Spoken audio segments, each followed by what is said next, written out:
Baik, kali ini kami akan membahas sedikit banyaknya mengenai krisis kepemimpinan yang terjadi di salah satu negara dengan tingkat kependudukan yang sangat tinggi di negara bagian Amerika Latin, yaitu negara Argentina pada tahun 2023. Baik, di sini kami akan membahas sedikit mengenai Argentina. Jadi sebenarnya apa sih yang terjadi di Argentina itu? Mengenai negara dengan inflasi paling mahal di tahun ini, Argentina itu menjadi negara dengan inflasi terburuk di tahun 2023. Mengapa bisa? Karena krisis ekonomi yang lagi melanda Argentina ini terjadi pada awalnya itu pada tahun 2018, di saat kondisi ekonomi Argentina itu mulai memburuk. Menurut laporan dari BBC News, kondisi ekonomi Argentina itu sudah mulai kelihatan memburuk waktu nilai tukar peso Argentina itu merosot tajam sampai menyentuh angka minus 50% atau bahkan lebih. Kenapa bisa begitu? Karena semua ini diakibatkan karena hilangnya kepercayaan investor terhadap negara Argentina yang sejak tahun 2015 itu mengalami defisit ekonomi yang hampir menyentuh nol defisit pada tahun 2019. Dan itu juga diperparah dengan banyaknya pengeluaran lebih daripada pemasukan negaranya. Jadi defisit yang terjadi di negara Argentina ini menyebabkan ekonomi negara Argentina semakin merosot tajam. Di samping itu juga akibat nilai dolar yang semakin menguat dan nilai kepercayaan investor yang turun mengakibatkan berbagai gejolak ekonomi yang terjadi di negara Argentina. Argentina membutuhkan suntikan dana nih dari investor biar ekonomi mereka bisa membaik. Tapi investornya tidak percaya. Soalnya kondisi ekonomi Argentina itu sangat buruk pada tahun tersebut. Hingga akhirnya pemerintah Argentina memutuskan untuk melakukan peminjaman kepada International Monetary Fund atau IMF sekitar 50 miliar US dollar. Jumlah yang sangat besar bagi satu negara yang pernah dipinjamkan oleh IMF pada tahun 2019. Lalu, karena gejolak ekonomi masih terjadi, IMF akhirnya memberikan tambahan 7,1 miliar US dollar kepada Argentina untuk dapat melakukan pembenahan terhadap struktur ekonominya.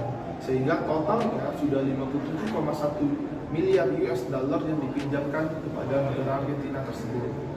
Akan tetapi, justru peminjaman ini menuai berbagai pro dan kontra di masyarakat Argentina.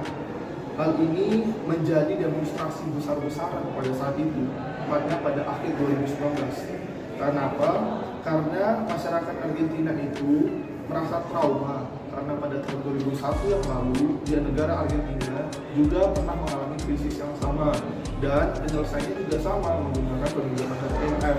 Akan tetapi peminjaman ini berakibat buruk, bahkan mengakibatkan inflasi yang sangat tinggi terjadi pada saat 2001 tersebut di negara Argentina.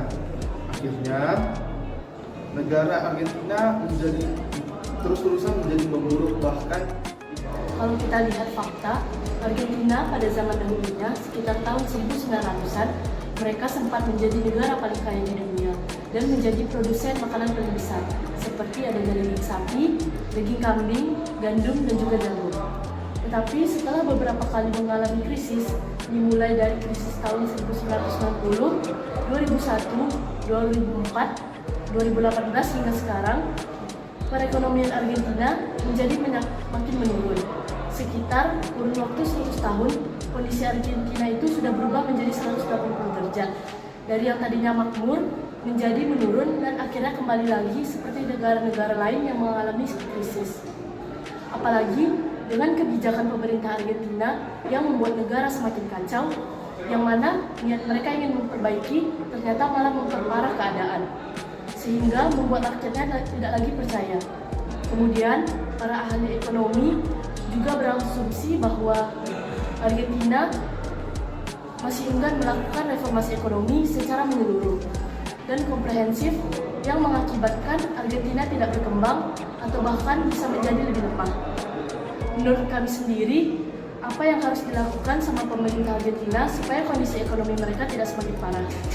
Tambahan sedikit, Argentina sekarang sudah mulai memakai yuan buat transaksi impor ke negara mereka. Jadi mereka sudah tidak menggunakan dolar.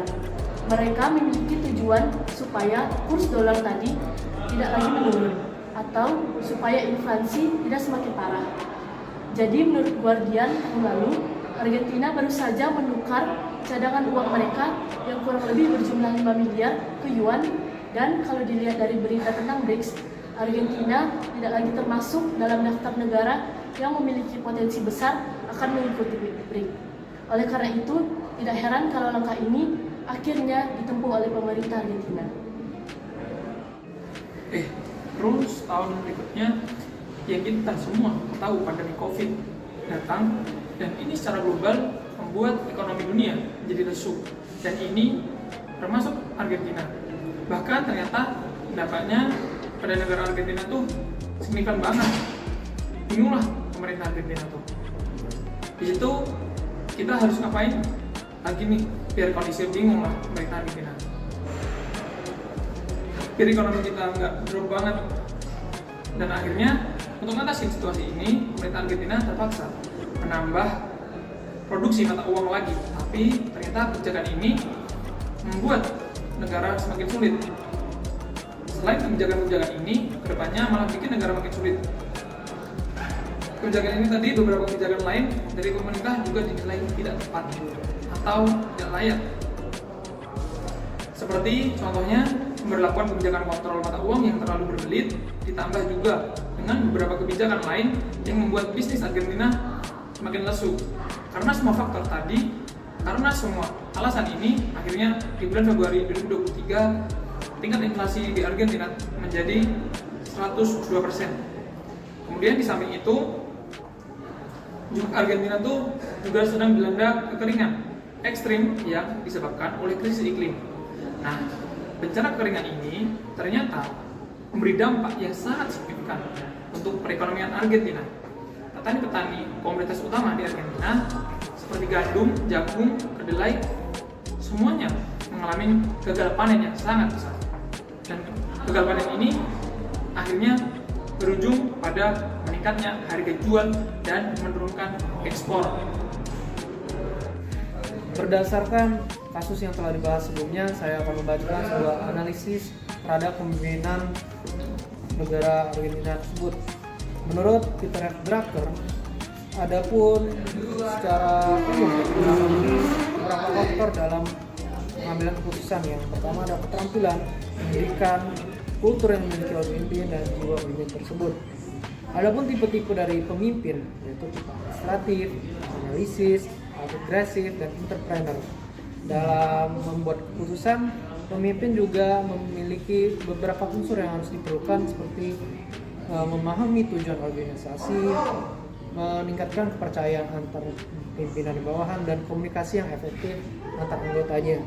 Jadi setelah mengenai teori tersebut, dan kita kaitkan dengan permasalahan pemerintah Argentina, yaitu Presiden Alberto Fernandez, dapat disimpulkan bahwa rekomendasi dari kelompok kami bahwasannya pemimpin dalam pengambilan keputusan dan kebijakan seharusnya tidak melakukannya secara asal-asalan, dalam artian tidak didasarkan pada keputusan yang bijak.